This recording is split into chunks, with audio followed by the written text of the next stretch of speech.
Mr. Heaney is head of the English department at Carrisford College, which is an affiliate of the University College of Dublin. We are doubly fortunate here at Harvard to have Mr. Heaney here with us for the entire spring semester. Seamus?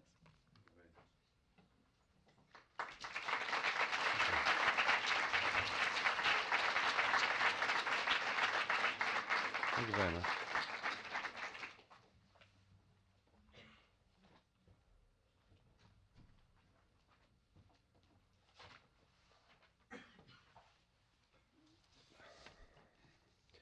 I was told when I was in boarding school playing my first part as a butler in a play never to turn my back on the audience. That's the first time I've done it since I was told that, so it's a measure of my fluster. Thanks very much.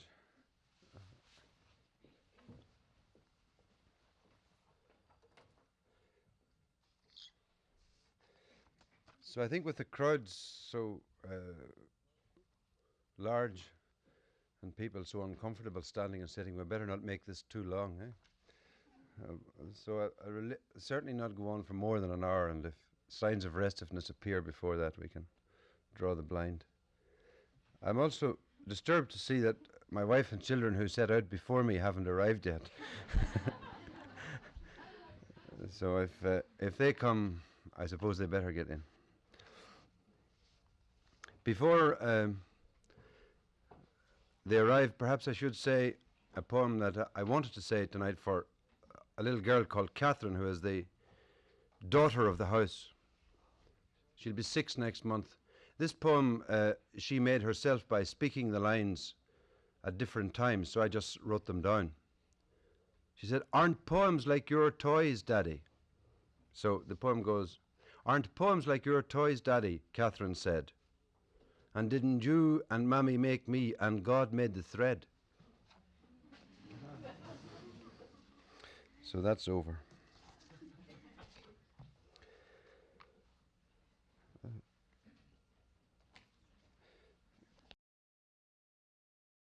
So I'll now proceed kind of relentlessly from early poems to later poems.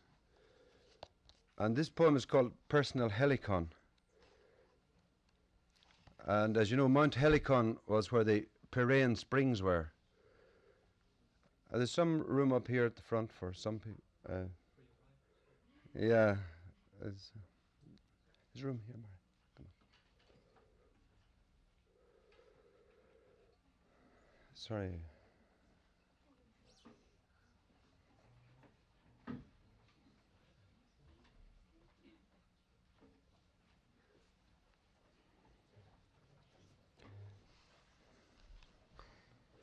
Mary, there's room here. Look, there's plenty of room here.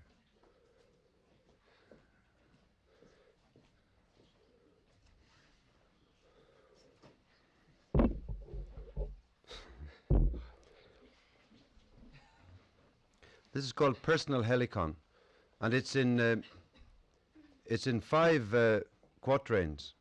Not a very popular shape from what I can see from what I read around, but still. As a child they couldn't keep me from wells and old pumps with buckets and windlasses. I loved the dark drop, the trapped sky, the smells of waterweed, fungus and dank moss. One in a brickyard with a rotted board top. I savoured the rich crash when a bucket plummeted down at the end of a rope, so deep you saw no reflection in it. A shallow one under a dry stone ditch, fructified like any aquarium. When you dragged out long roots from the soft mulch, a white face hovered over the bottom. Others had echoes, gave back your own call with a clean new music in it. And one was scarsome, for there, out of ferns and tall foxgloves, a rat slapped across my reflection. Now to pry into roots, to finger slime, to stare, big-eyed Narcissus, into some spring, is beneath all adult dignity. I rhyme to see myself, to set the darkness echoing. I tend to read that poem first just in order to get a grip on myself and on where this poetry came from, for whatever it is. The first four stanzas of it were very easy. They just came up. They were just remembering what was there. The fifth stanza was all of a fuss to get itself written. And I suppose the ideal poem is one where every stanza just comes up and there's no fuss. But I'll just read about 5 or 6 poems out of that first country where the poems first come from and where probably the last poems should come from too. Since that's about whales, I'll read a poem about finding whales. It's a little short poem called The Diviner, about a water diviner. It's a portrait of the artist as an old water diviner. Because divining is a very entrancing kind of activity. Scientifically, it doesn't exist. The Encyclopedia Britannica says there's absolutely no basis for any trust in this activity. However, it has a saving last sentence where it says this method seems to be as successful as any other. So I always think of the diviner like Keats's definition of the imagination. He said the imagination may be likened to Adam's dream. He woke and found it truth. And the diviner kind of dreams the water, and there it is. The diviner cut from the green hedge a forked hazel stick that he held tight by the arms of the V, circling the terrain, hunting the pluck of water, nervous but professionally unfussed. The pluck came sharp as a sting. The rod jerked with precise convulsions, spring water suddenly broadcasting through a green hazel its secret stations. The bystanders would ask to have a try. He handed them the rod without a word. It lay dead in their grasp, till nonchalantly he gripped expectant wrists. The hazel stirred.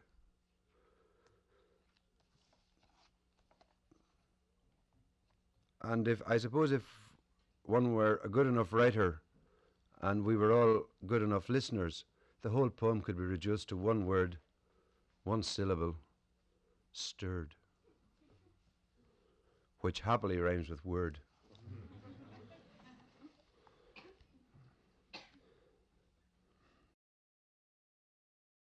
This is another watery item. It's called A Drink of Water.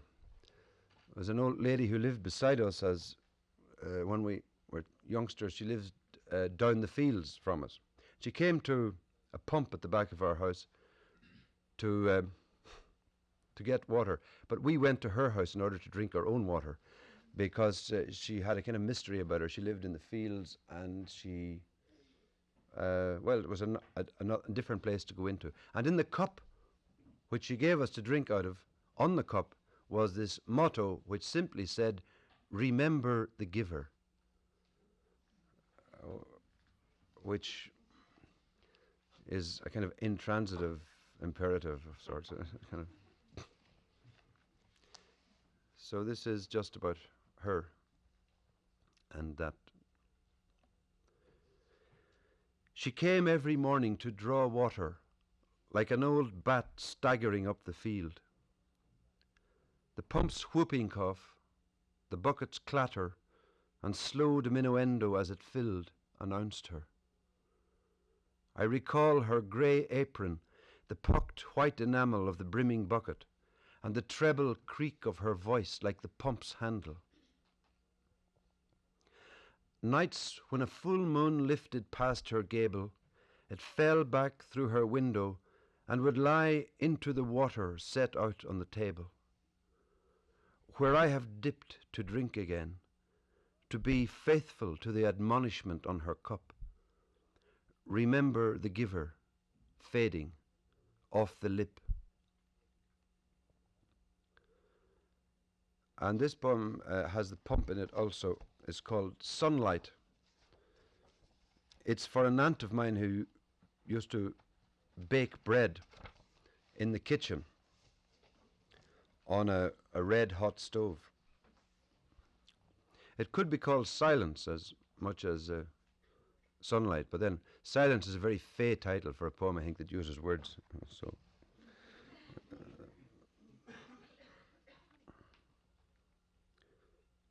the pump, I have said before, I just discovered a couple of years ago, was an omphalos. It was the little thing that marked the center of the first world. And especially, I'm convinced of that because when you pump the pump to bring the water up, it said omphalos, omphalos, omphalos all the time.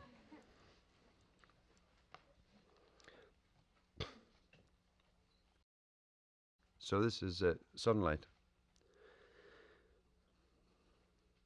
There was a sunlit absence. The helmeted pump in the yard heated its iron. Water honeyed in the slung bucket, and the sun stood like a griddle cooling against the wall of each long afternoon. So her hands scuffled over the bakeboard. The reddening stove sent its plaque of heat against her, where she stood in a flowery apron by the window. Now she dusts the board with a goose's wing. Now sits, broad-lapped, with whitened nails and measling shins. Here is the space again, the scone rising to the tick of 2 clocks. And here is love like a tinsmith's scoop, sunk past its gleam in the meal bin. That luckily is a poem where every stanza came up. And I think that there are poems which have to be written and poems just which have to be allowed to come through. On the whole, the ones which have to be allowed to come through are a superior item, I think. And I think that the elements of these poems, which are entirely authentic and which were actual, which were lived through and so on, they are odd elements to handle, because if you say meal bin, or you say bakeboard, or you say pump, or you say well, each one of those words by now is so intransigently literary almost that it refuses to be actual. So I don't know whether that's an advantage or a disadvantage. There is, I suppose, a literary discussion about that, whether the artist should have a beautiful world or not. But I have decided that if you are saddled with a beautiful world, you should trust it. So I just say this poem, which involves a man ploughing with horses. Edwin Muir had the same problem.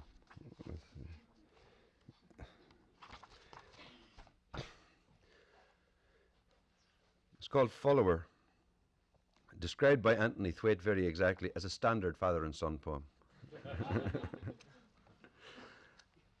My father worked with a horse plough. His shoulders globed like a full sail strung between the shafts and the furrow.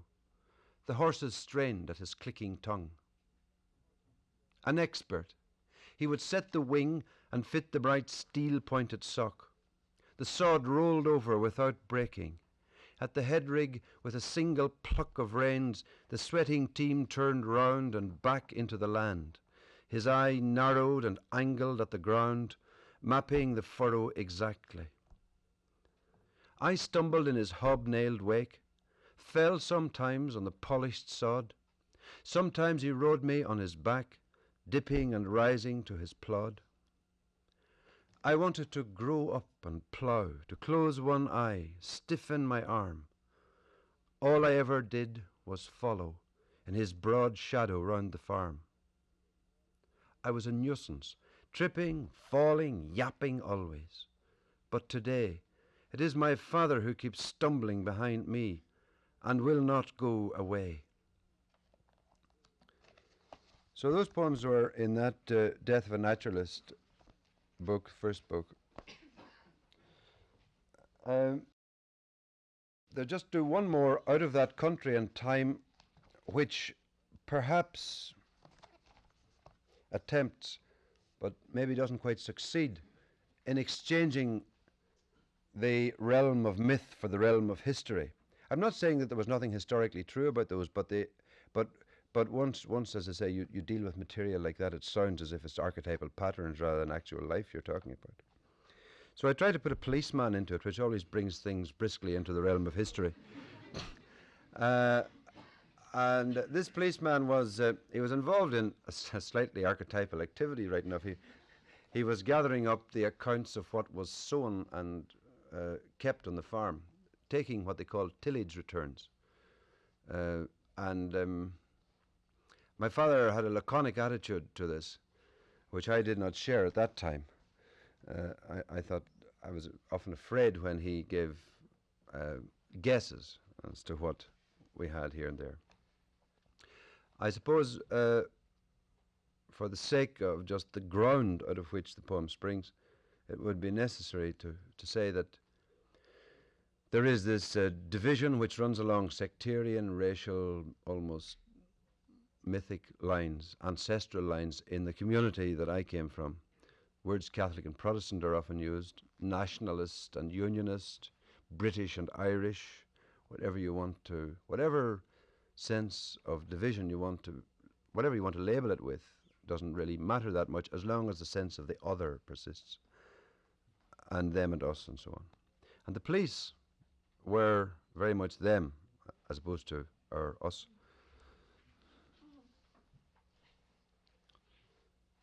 So the child comes home and he finds this policeman in his own house. His bicycle stood at the window, the rubber cowl of a mud splasher skirting the front mudguard, its fat black handle grips heating in sunlight, the spud of the dynamo gleaming and cocked back, the pedal treads hanging relieved of the boot of the law. His cap was upside down on the floor next his chair. The line of its pressure ran like a bevel in his slightly sweating hair. He had unstrapped the heavy ledger, and my father was making tillage returns in acres, roods, and perches. Arithmetic and fear. I sat staring at the polished holster with its buttoned flap, the braid cord looped into the revolver butt. Any other root crops? Mangels, marrow-stems, anything like that? No. But was there not a line of turnips where the seed ran out in the potato field? I assumed small guilts and sat imagining the black hole in the barracks. He stood up, shifted the baton case further round on his belt, closed the Domesday book, fitted his cap back with two hands, and looked at me as he said goodbye. A shadow bobbed in the window. He was snapping the carrier spring over the ledger. His boot pushed off, and the bicycle ticked, ticked, ticked.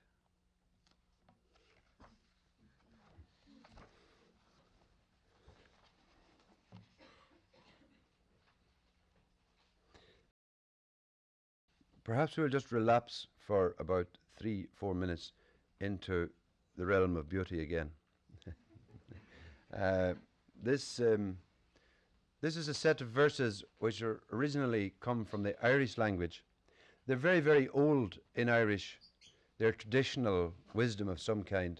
Robert Graves built a book around them called The White Goddess, or at least he built a bit of that book around it. If built is the word, conjure might have been. Conjured it out of it rather than built it up upon it. They're poems praising vegetation and trees, and verses praising trees. And where I got them was in a Middle Irish story romance, whatever you want to call it, about a mad king called Sweeney. Bullahivna is the name of it in Irish, the madness of Sweeney. He was cursed. He was a little king, a petty king, as they say. And he was cursed by a saint called Saint Ronan and turned into a bird. So he went into a kind of a spasm and a warp and ended up in the trees. And very, very sympathetic figure, running away from anybody that came near the door. I'm not in, and running away. And one day he was sitting in his tree and he heard the noise of the hunt and the horn and the dogs. And he congratulated himself on how lucky he was to be away from all that crowd. And he spoke in praise of the trees. And I have cast it into a kind of English. The daintiness, I think, of the rhythm, the nursery rhyme rhythm, I hope will kind of suggest the traditional nature of the thing. The bushy, leafy oak tree climbs up into daylight. The forking shoots of hazel have nests of clustered nut. The alder is my darling, all thornless in the gap, some milk of human kindness coursing in its sap. The blackthorn is a jaggy creel, stippled with dark sloes. Green watercress is thatch on wells, where the drinking blackbird goes. Sweetest of the leafy cleeks, the vetches strew the pathway. The oyster grass is my delight, and the wild strawberry. Ever generous apple trees rain big showers when shaken. Scarlet berries clot like blood on mountain rowan. Briars insinuate themselves, arch a stickle back, draw blood, and curl up innocent to sneak the next attack. The yew tree in each churchyard wraps night in its dark hood. Ivy is a shadowy genius of the wood. Holly rears its windbreak, a door in winter's face. Lifeblood on a spear shaft darkens the grain of ash. Birch tree, smooth and blessed, delicious to the breeze. High twigs plait and crown it, the queen of trees. The aspen pales and whispers, hesitates. 1,000 frightened Scots race in its leaves. But what disturbs me more than anything is an oak rod, always testing its thong. In early Irish poetry, the rowan berry, the berry of the mountain ash, was used almost conventionally to signify the redness of a girl's lips and her beauty of her lips. Almost conventionally, because I think it's impossible to make a rowan berry altogether conventional. And there's another little story then. I'm going to read a little 8-line poem, but it requires a kind of a 84-line introduction. But the introduction is just a story also. Finn McCool, who was one of the early heroes of the storytelling in the Gaelic tradition, Finn was sitting with his men, the Fianna, the followers of Finn, one night at the campfire, and some questioner crept out of the shadows.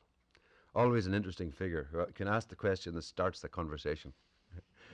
So he said, tell us, O Finn, or something like that, what is the best music in the world? So the crack started, of course, and one man said the best music in the world is obviously the blackbird of Derry Cairn whistling over the pool at dawn. You know? And someone else said, nonsense, the best music in the world is the sound of the hounds baying after the stag. And some sycophant said, not at all, the best music in the world is the music of the mass bell in the cloister. And this all went on. And then, of course, eventually they turn and say, you tell us, oh, Finn, you know, what is the best music in the world? And Finn says, the best music in the world is the music of what happens. Discuss.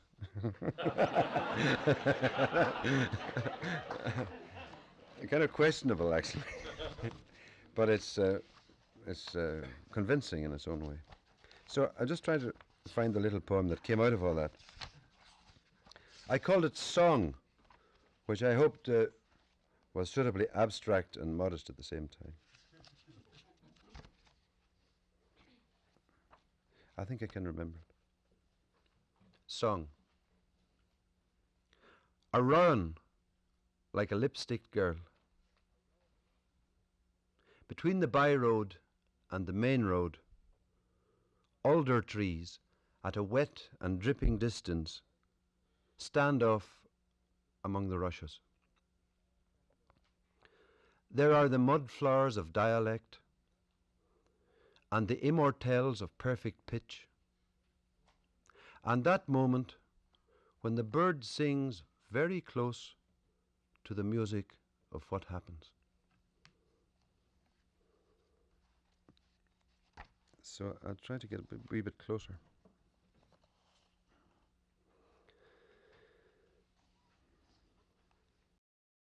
This poem is called Hercules and Antaeus.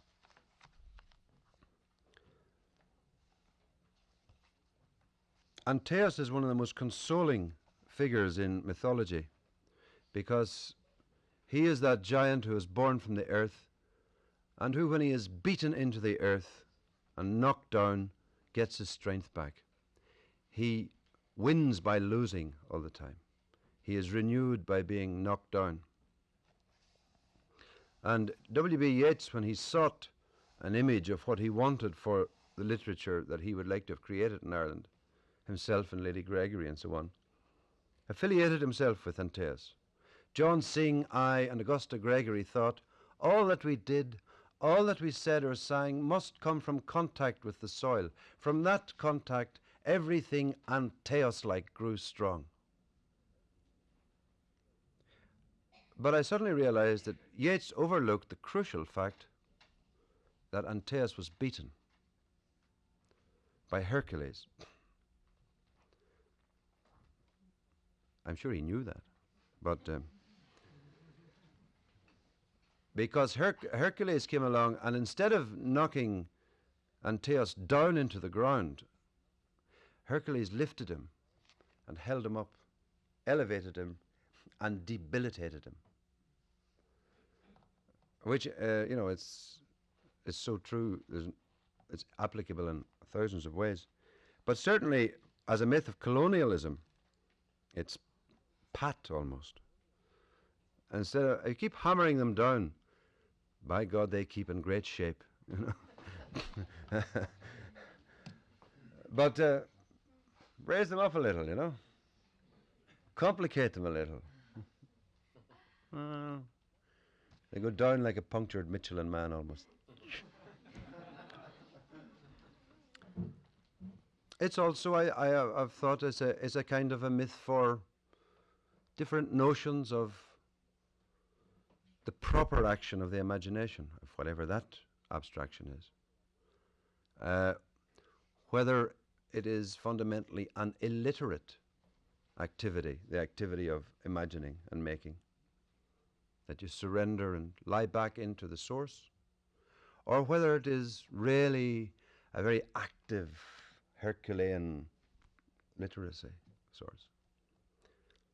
What is behind this poem really is a conversation with a Scottish poet called Ian Crichton Smith one night very late, fueled by the mellow light of malt Scotch whiskey. And he said, "You're a very slow poet," he said.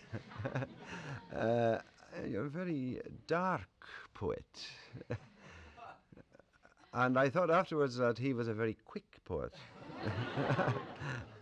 And a very bright poet. And it was a kind of the clarity of Scottish Hebridean Presbyterian intellect versus the kind of slow potato rot of Irish Catholicism. Anyway, all of that was behind, and I got this image. That's what I came away from this conversation this night with, this image of dark garden soil having the blue prongs of a grape, as we call it, or a garden fork, going through it. So this is called Hercules and Antaeus, but it's just about Hercules and Antaeus, actually.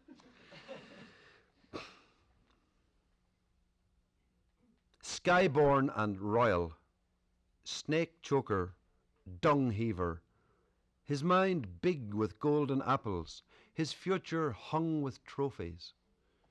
Hercules has the measure of resistance and black powers feeding off the territory.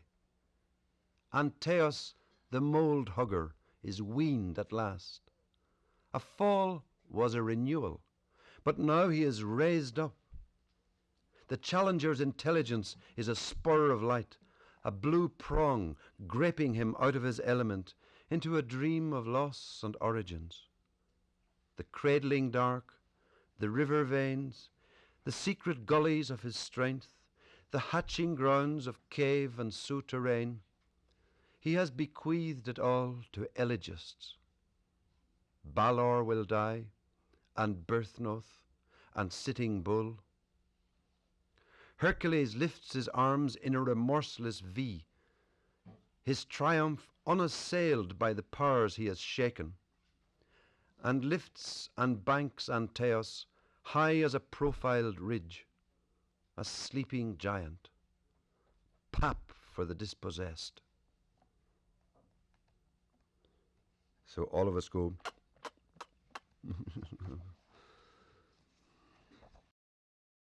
I'll do two other poems which are the same shape. It's the same air but different, just a different breathing of it. This is also a kind of a very literary outburst, but if we can't read a good literary poem in the Lamont Library in Harvard, where on earth can we? Sir Walter Raleigh is one of the most attractive writers of his time, and one of the most, I suppose, most efficient writers in a way. Efficient in that he was what we would call a man of action. And one of his actions, which is remembered with particular accuracy in some parts of Ireland, is when he supervised a massacre in a place called Smerwick, when he was trying to win his spurs or gain his colours or gain notice of Elizabeth. He was there, I think Spencer was there as a secretary to wrote it all down, actually. These poets had a terrific time over the water in Ireland. Sir John Davies came, and he was one of the men instrumental in the planting of Ulster. He was in charge of what they called the undertakers in Ulster, who came to colonise the north. And so there they were, Davies, Raleigh and Spencer, making their name.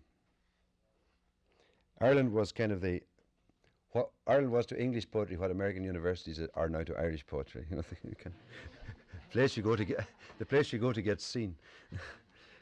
Anyway, this poem plays on Raleigh, and on a Raleigh poem called "The Ocean's Love." Ocean's Love to Cynthia, because Walter Raleigh, it was called Water Raleigh because his name was close to water, and there were lots of plays made on this apparently within the court. And when we think of how his star is supposed to have risen through throwing a cape over the water for the Queen to walk on, I suppose much could be made of it. So this, in the poem that he wrote to the Queen, he was the water, he was the ocean, and Cynthia, the Queen, Elizabeth, virginal, was pulling his tides and organising the whole sway and rhythm of his life. Flattery and cosmology running together in equal parts. Just one other little thing which is piquant in itself, even if not in the poem.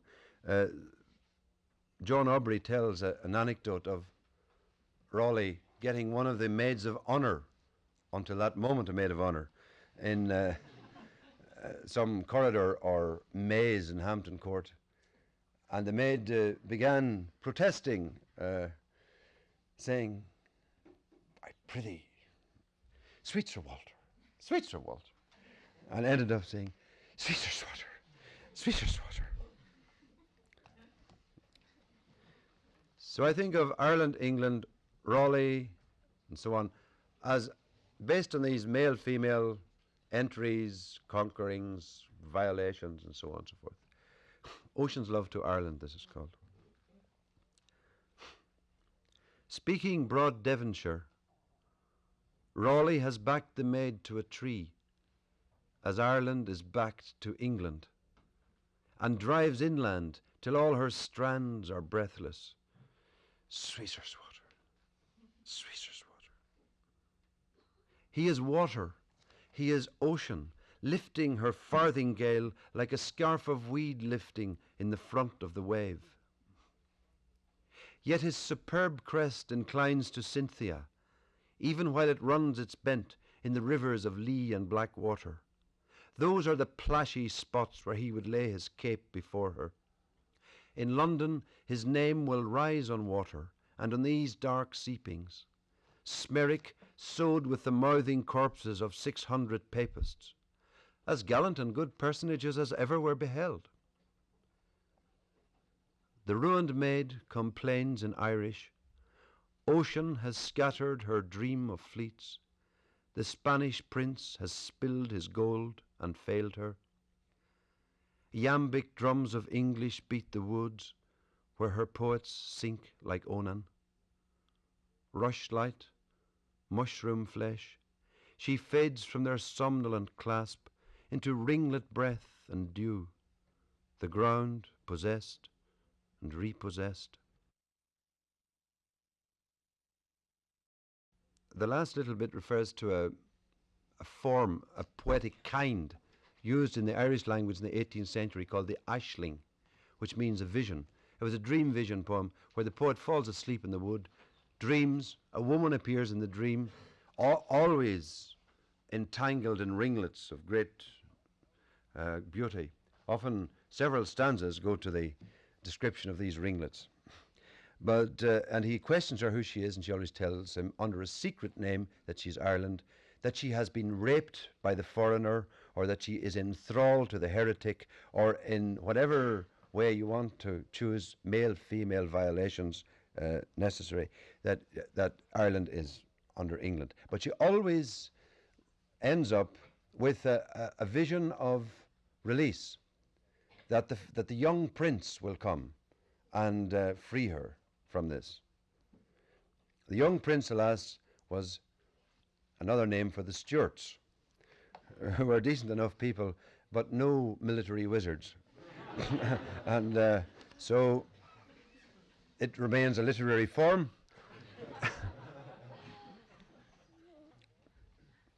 So I took her at her word that she was indeed raped, and I carried the thing further that she actually had a marriage after that, a kind of a forced marriage.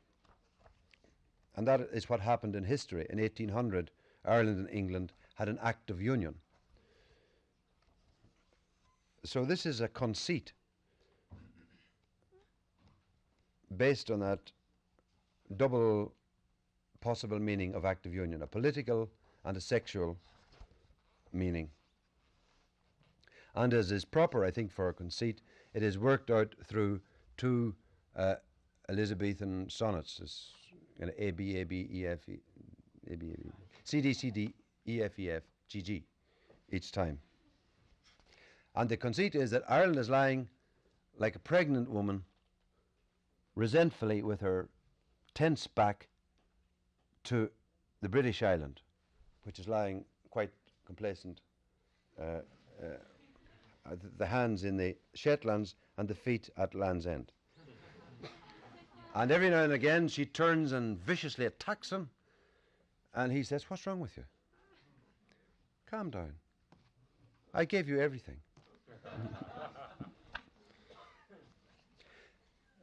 She is pregnant. She has been planted with his seed. The thing is, I've got a notion of Ulster as being fathered by Britain upon Ireland. He speaks, "Father," just as the baby begins to move.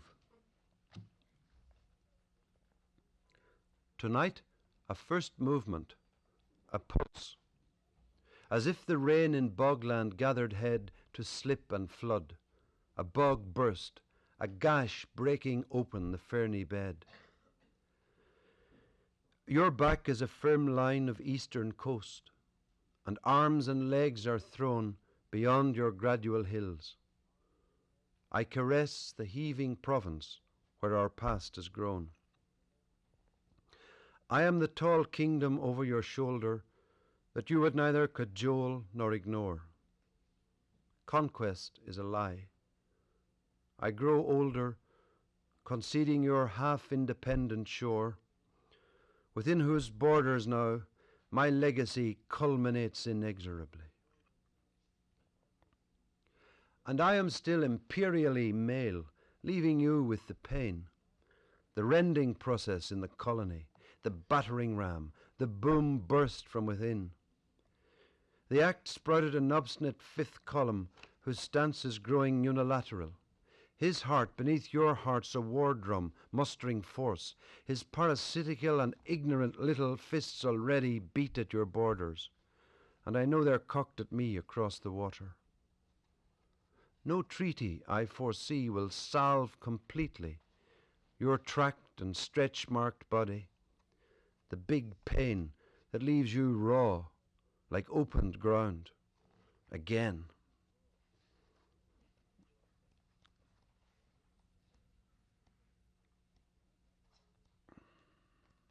This is a kind of act of gratitude to the English language.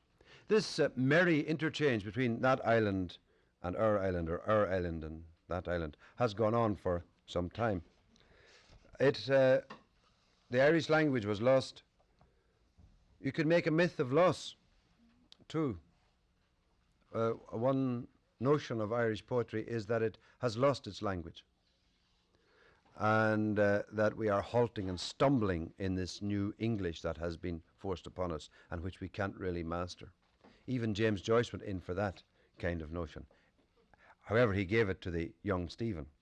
Bloom never doubted his ability for a minute, I think, to speak. But remember, when Stephen hears the English Jesuit speaking in The Portrait of the Artist as a young man, Stephen thinks to himself, how different are the words ale, Christ, Father, Master, on his lips and on mine. And then he goes on to say, I cannot speak his language without unrest of spirit. My soul frets in the shadow of his language. Lies, you know. but still, it's true in one way, the unease.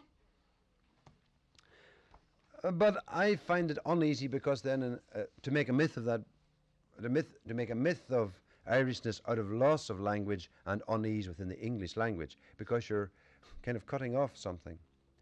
So I prefer to kind of invade England, actually, and take it over, you know, colonize England with our things. So this poem is a kind of act of gratitude to the English language, and the gratitude involves the invasion of Wessex and taking over Hadrian's Wall and Maiden Castle down in Dorchester and everywhere. So the traffic starts to run the other direction. It just plays with the old Anglo-Saxon kenning for the body, where the Anglo-Saxon poet called the body the bone house. And it's all about chalk downs and giants on the downs, all that kind of stuff you get in that very benign, kindly landscape down around Wiltshire, Dorset, around Marlborough and so on. It ends up actually in Ted Hughes's backyard, which is the only place I ever saw a mole, and the best place to begin with one. There are several learned references to Bede and so on the way through, but I will not bother annotating these. Bone dreams, little short images drifting into each other. White bone found on the grazing. The rough, porous language of touch, and its yellowing, ribbed impression in the grass, a small ship burial. As dead as stone, flint find, nugget of chalk, I touch it again. I wind it in the sling of mind to pitch it at England and follow its drop to strange fields. Bone house. A skeleton in the tongue's old dungeons. I push back through dictions, Elizabethan canopies, Norman devices, the erotic mayflowers of Provence and the ivied Latins of churchmen, to the scop's twang, the iron flash of consonants cleaving the line. In the coffered riches of grammar and declensions, I found Ban Hus, its fire, benches, wattle and rafters, where the soul fluttered a while in the roof space. There was a small crock for the brain, and a cauldron of generation swung at the centre.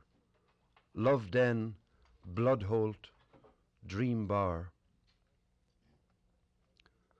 Come back past philology and kennings. Re-enter memory, where the bone's lair is a love nest in the grass. I hold my lady's head like a crystal, and ossify myself by gazing.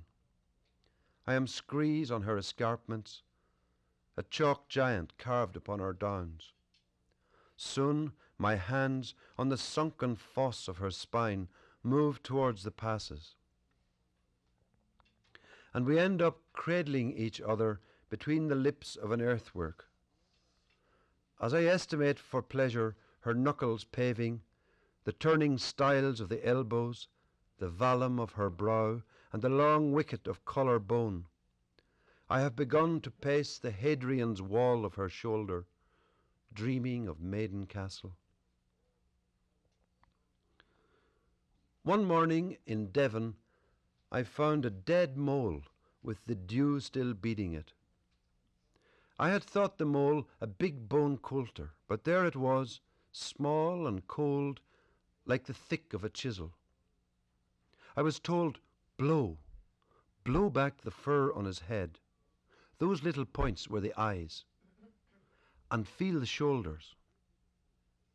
I touched small, distant pennines, a pelt of grass and grain running south. And I better get out of the chalk country and into the bogs, and then get out of that and get home. In the first poem I read, there is a line which will not be printed on your memory called, it says, about looking into the wells, it said, big-eyed Narcissus. And when that came back from the printer the first time round to be corrected, it read, bog-eyed Narcissus.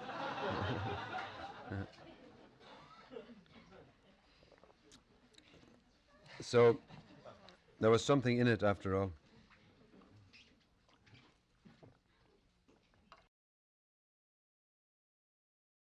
I'll just read 2 or 3 poems which, the ground of which is that landscape, the bog landscape, which is entirely vegetable and very kindly and benign.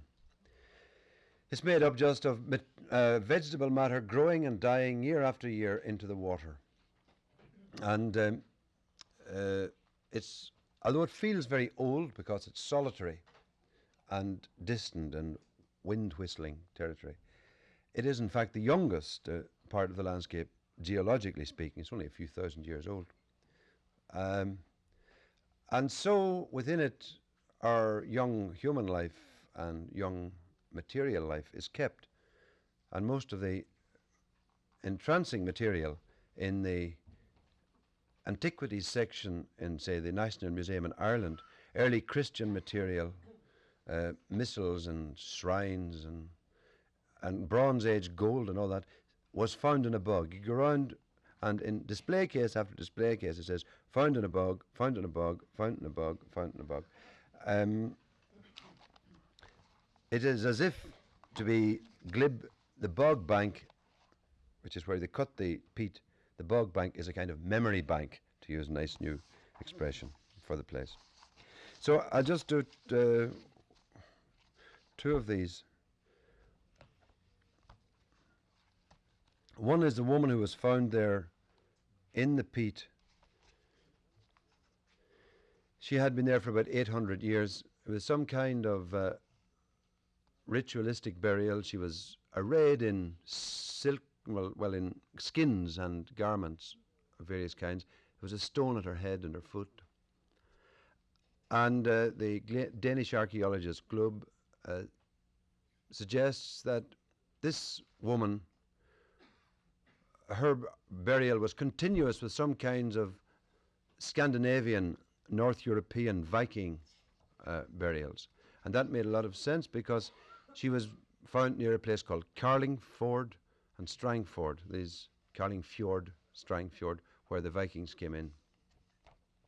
So I just imagined her going through the process of preservation. And it's really the voice of process, I hope the voice of the process of the bog as much as herself that speaks. Bog Queen. I lay waiting between turf face and demesne wall, between heathery levels and glass-toothed stone. My body was braille for the creeping influences. Dawn suns groped over my head and cooled at my feet. Through my fabrics and skins, the seeps of winter digested me. The illiterate roots pondered and died in the cavings of stomach and socket. I lay waiting on the gravel bottom, my brain darkening, a jar of spawn, fermenting underground dreams of Baltic amber.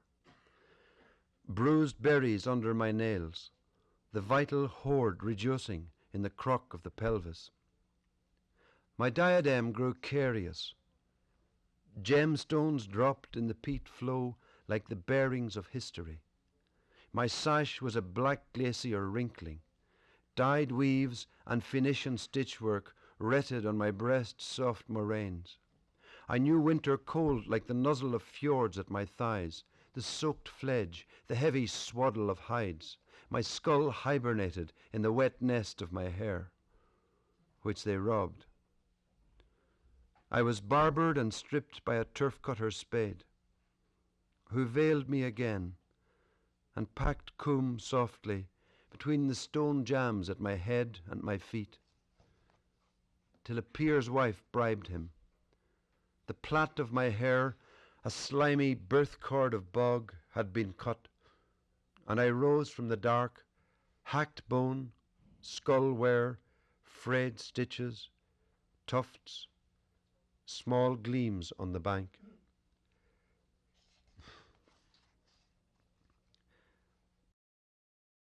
These poems were as much entranced with some of the language of archaeology as anything else. Some of the words which describe old things are very odd and just attractive. And I've got this notion, which I have mentioned to some people here, of a great kind of a lexicographer's divine comedy, in which there would be a hell, purgatory, and paradise of all the lost words, crying out to be justified, One of them might be the word firkin, which is a holder, a container of sorts, which is mentioned in the next poem. This is called Punishment, and it just puts two images together. The first image, again from a girl found in a bog in Jutland this time. The scientists examined her, took her bone by bone, literally, apart, trepanned her, lifted off the lid of the skull, looked into the little crumpled brain, did all kinds of tests and discovered that she was probably a beautiful, young, undernourished girl.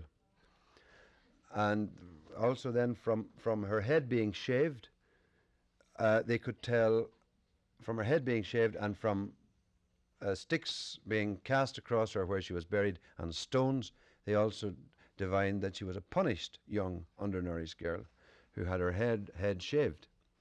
And when they put together all this scientific and archaeological information with the literary evidence found in Tacitus, they discovered that she was an unfaithful undernourished beautiful young girl who had been strangled and buried in the bog by her neighbours because of this infidelity. Tacitus's word is adulterous, but this is dangerous territory to you.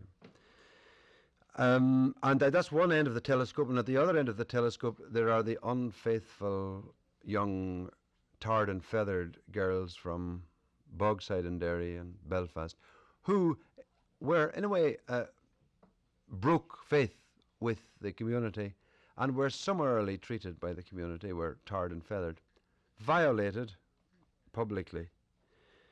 And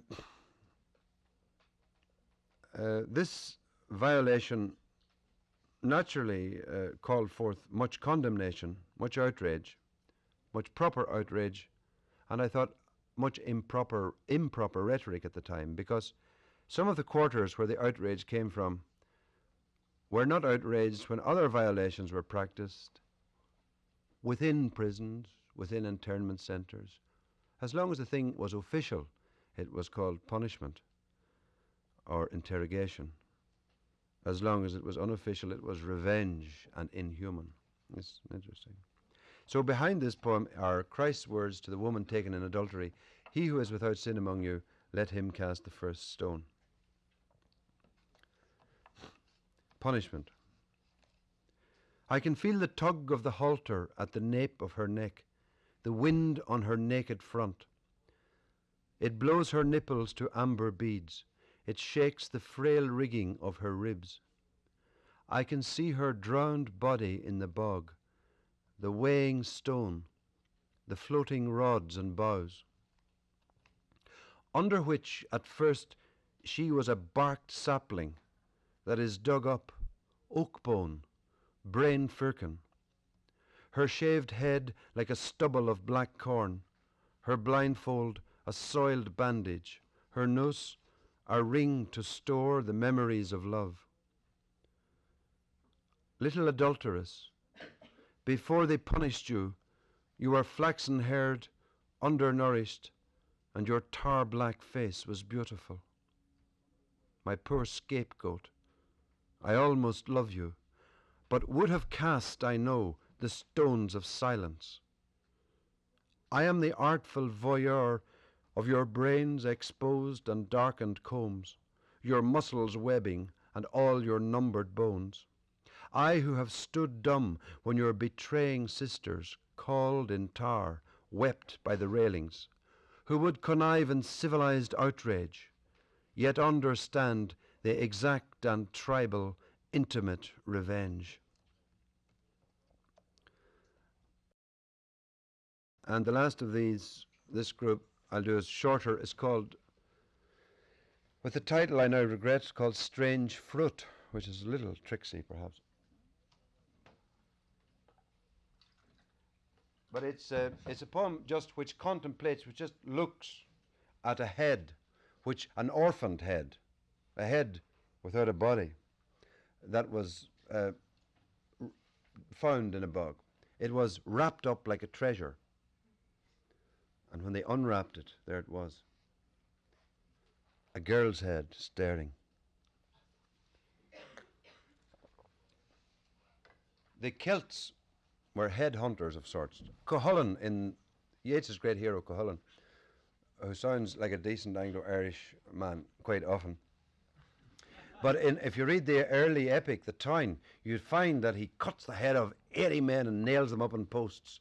And he cutting heads off all through the thing and nailing them up on posts as warnings to any Leinster man who might come near. Standoff. And Diodorus Siculus, the anthologist of the Greek travel writers, tells how some Greek chap went up to Northern Europe, and the fellow reported that there were a terrible crowd, really, that cut the heads of people. And the most honoured enemies whom they beheaded, they nailed the heads on the doorposts, you know. And the Greek was naturally, being a decent Mediterranean sort, outraged by this northern barbarism. But then he said, after a while you get used to it. So this poem just tries to hang I discovered this way of saying it afterwards. I mean, I was just entranced in some necrophiliac way by this head. But I think if I had to defend it, I would say, well, if Salvador Dali, a bad basis for defense perhaps, but there it is, if Salvador Dali can hang the cross over the world in that picture which hangs in many a parochial house that I have seen, then I would just want to hang this head over my part of the world.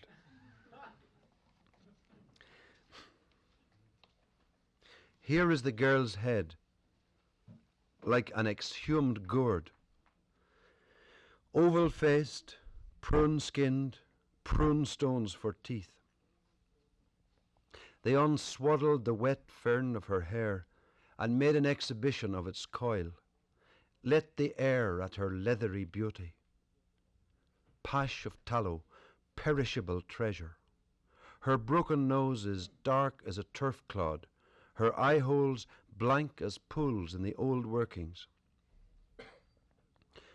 Diodorus Siculus confessed his gradual ease among the likes of this.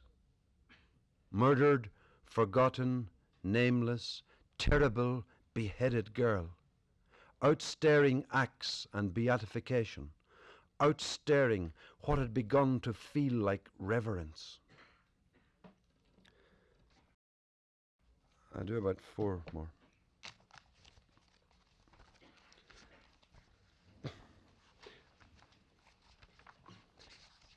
People rebuked me for this dark, barbaric imagery. I mean, let's be fair, some people praise me for it too, I don't mind that, but I began to wonder if they were right, maybe it wasn't true really to life. I got over that since and realized it didn't matter if it's true to life as long as it was true to me. But I was worried for a while about whether this dark, barbaric, eye for eye stuff really was what life was like. So I went to try to correct my northern barbarism. I turned to the sidereal realms of Dante. And as I was reading the Inferno, the one thing that caught me was the story of Ugolino and Archbishop Roger. And there again, there are people eating the heads of each other in this Tuscan climate. So I felt that perhaps that was okay. I was going to read this translation of Dante, but it's much too long actually, so we'll go elsewhere. We'll keep in the sun and we'll go to California. I spent a merry quarter in Berkeley in 1976, and now and again I was house sitting at this very fragrant house north of the campus with orange trees and eucalyptus trees and very beautiful setting. And at night I'd be sitting writing letters, and along the veranda there used to come this skunk. A mother skunk. I was told to expect the skunk and the children, but just herself came. So we had this kind of strange, tense relationship. And I didn't know whether she knew I was there or not. She just came shimmering along like a kind of Mae West across the thing. Well, she stirred me a lot, I must say. And so I quieted this stirring by writing this poem. I think I can remember that. I better. The skunk. Up, black, something in damask, like the funeral. Oh, wait a minute. No, I have it here somewhere if I can get it. I think I can remember it. Up, black, striped and damasked, like the chasuble at a funeral mass, the skunk's tail paraded the skunk. Night after night, I expected her like a visitor. The refrigerator whinnied into silence. My desk light softened beyond the veranda. Small oranges loomed in the orange tree. I began to be tense as a voyeur. After 11 years, I was composing love letters again, broaching the word wife like a stored cask, as if its slender vowel had mutated into the night earth and air of California. The beautiful, useless tang of eucalyptus spelt your absence. The aftermath of a mouthful of wine was like inhaling you off a cold pillow.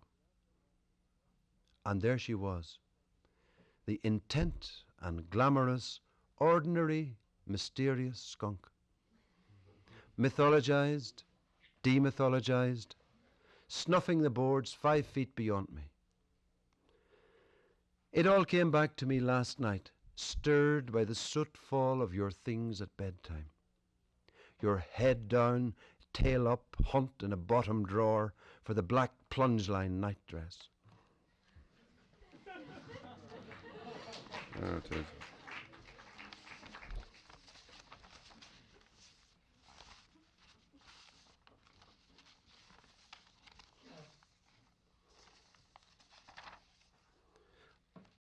Well, I do 2 more poems, and I thank you for sitting so quiet when all this overcrowding.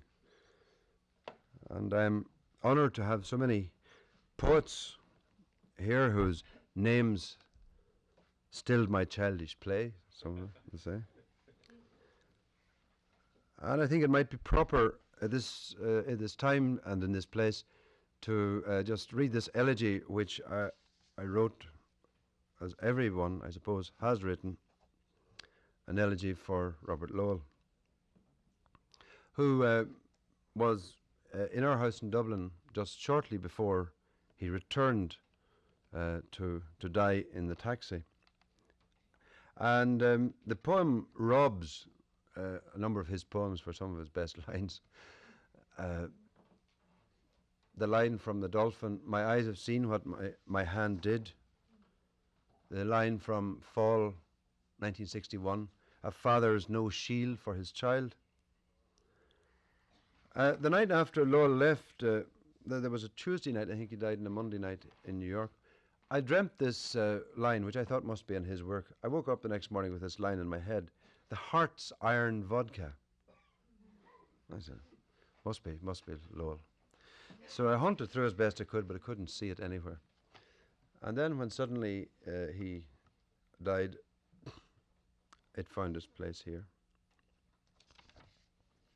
There is one word of some obscurity perhaps here.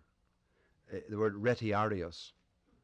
He is the man who fought the gladiator with the net in the arena, the retes being the net. And Lowell used the image of the net in a kind of interesting, ambiguous way. It sounded like something that you fished with, but it was also something that you could almost throw and attack with in those poems about the craft of poetry. The net becomes very, very strong, not just the silky fetch that it usually is. Anyway, Elegy. The way we are living, timorous or bold, will have been our life. Robert Lowell, the still geranium is lit by the lamp I write by. A wind from the Irish sea is shaking it. Here where we all sat 10 days ago, with you, the master elegist and welder of English.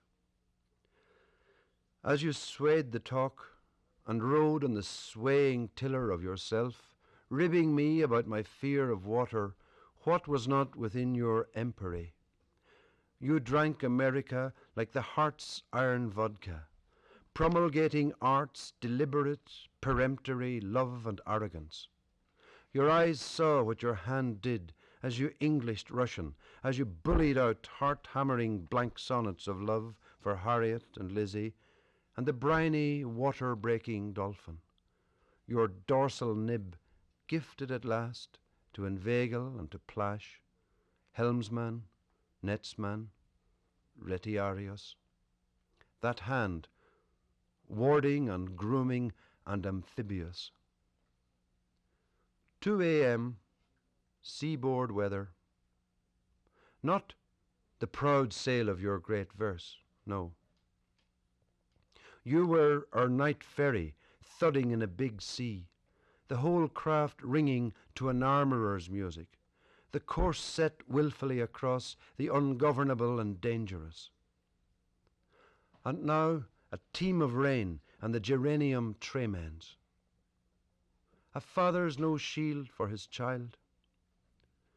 You found the child in me when you took farewells under the full bay tree by the gate in Glanmore. Opulent and restorative as that lingering summertime, the fish dart of your eyes risking, I'll pray for you. And I just end with another formal enough elegy. Formal this time in the metrical sense, more than anything else. There's a little joke metrically in this poem. It's written in the metre of Yeats's poem, The Fisherman, or almost in that metre. And Yeats's poem is a joke too, because he says the fisherman doesn't exist, that he writes the poem about. This fisherman did exist until the 3rd of February 1972, when he was blown up in a pub in County Tyrone in the north of Ireland. That was a Wednesday after the funerals, Wednesday of funerals for the people who were shot at what they called Bloody Sunday in Derry. Remember, there was a big meeting, and the paratroopers and the British Army, the paras shot 13 people. Bit of an outrage and a bit of a massacre. Doesn't seem to have been a mistake, because nobody ever said it was. So there was considerable outrage and considerable mourning, and on the Wednesday of the funerals there was a curfew called in the nationalist areas or the Catholic areas, whatever you want to call them again. And pubs shut and so on. And this man whom I knew, Lewis O'Neill, who was a fisherman, who had fished for eels on Lough Neagh all his life, and who all his life had gone to this one particular public house where I used to see him a lot. He, instead of staying at home, went to another public house where the front door was shut but the back door was open. And he went in there, went off his pad for the first time in years and years and years, and he was blown up that night because the provisionals decided to kind of show that they were not just sectarian. They couldn't be called sectarian. They could blow up a Catholic public house as well as any other public house. And that if people weren't behaving themselves, they would be disciplined. So Lewis was blown up that night. And he was a very calm, kind man. Apolitical, as they said. And gradually I began to think of him as a question mark, as a paradigm or emblem or analogy for something. The question of what is the writer's position in a tribal or historical wounded, resentful situation. Does a writer make himself the voice of the communal complaint? Does he speak for his people, as they say? Does he make himself an historical and responsible voice, responsible to history, to the myth of history that the people have, and cry out on their behalf? Or, in other words, is fidelity his role in that way? Or is infidelity his proper role? To just shed that all off. To say, I will not serve.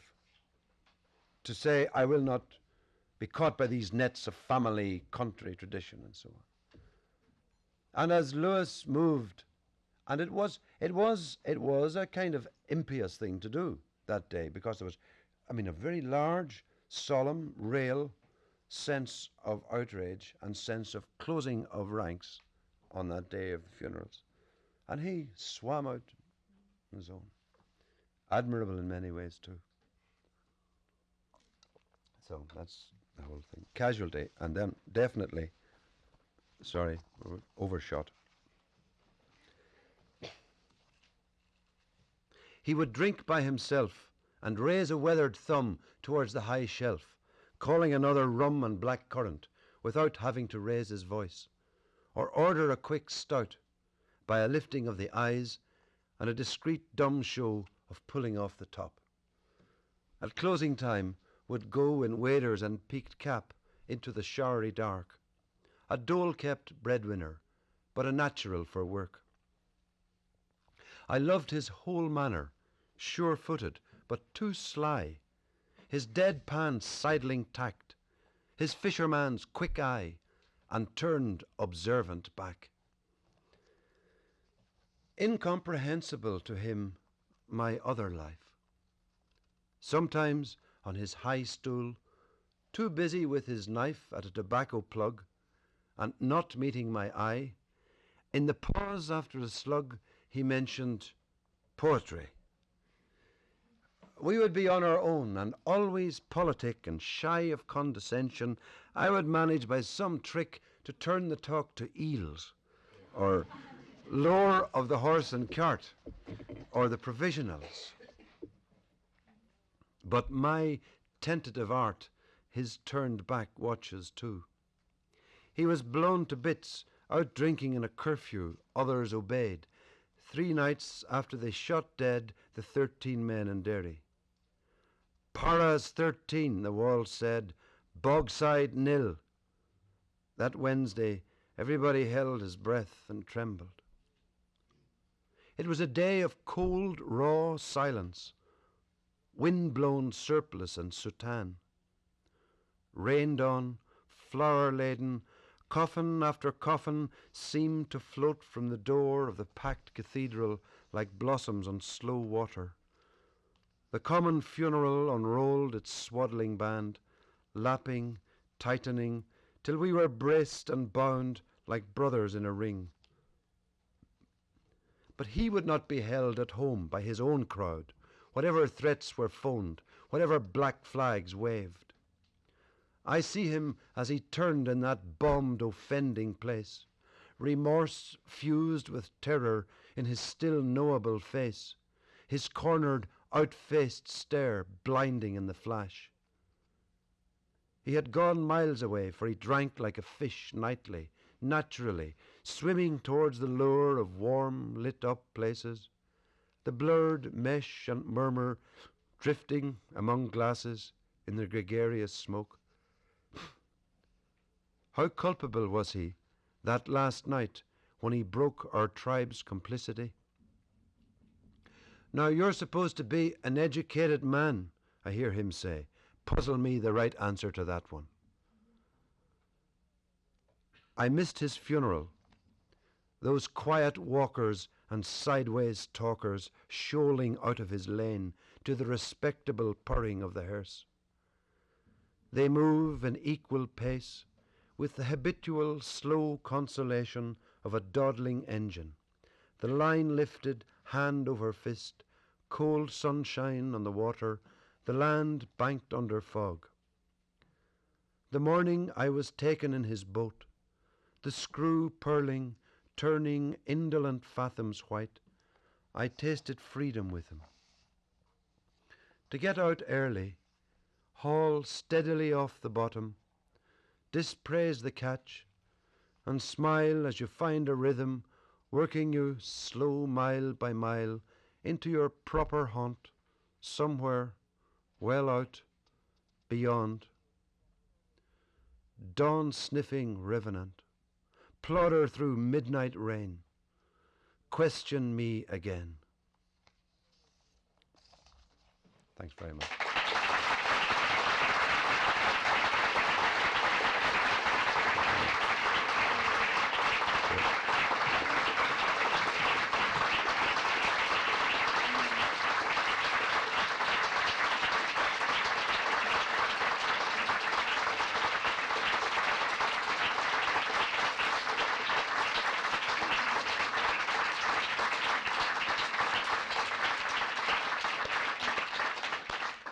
Thank you very much. I'd like to also thank Stratus Havarius, of the curator of the poetry room here, for letting us have the use of this room. Also, he's kindly allowed us to use the Farnsworth room for wine and cheese, where you can talk to Mr. Heaney after the reading, which is through there. And there are people studying in Lamont, so if you could somehow sort of be quiet as you're walking through to the Farnsworth room.